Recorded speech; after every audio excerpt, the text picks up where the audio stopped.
আসসালামু আলাইকুম প্রিয় বন্ধুরা, সবাই কেমন আছেন? আসলে সবাই জানেন ভোলা জেলা হইলো সুগারির জন্য বিখ্যাত।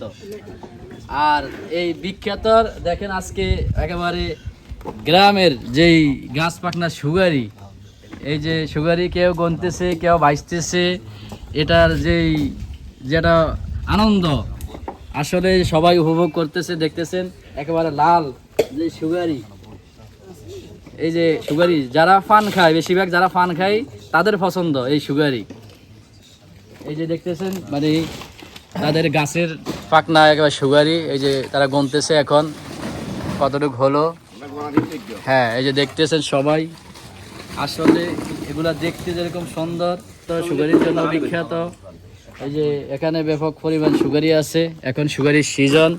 তো কাদের এলাকায় এরকম সুগারি আছে তো অবশ্যই কমেন্ট করবেন।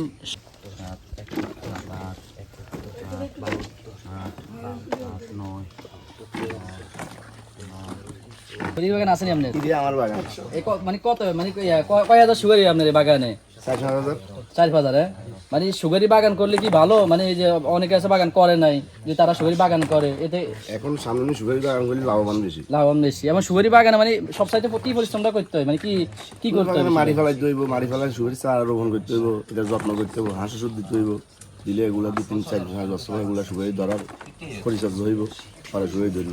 আসলে সুগারি গাছ রোপণ করলে হইব না, আপনি বাগানের যত্ন নিতে হইব, বাগানে আপনার সার দিতে হইব, বাগান সবসময় পরিষ্কার রাখতে হইব, তাহলে অবশ্যই আপনি ভালো ফল অবশ্যই আপনি পাইবেন। তো সবাই যাদের মানে বেশি জমি আছে তারা অবশ্যই বাগান করবেন, আর বাগান থেকে এরকম সুন্দর সুন্দর সুগারি আপনারা পারতে পারবেন। তো সবাই অবশ্যই ভালো থাকবেন।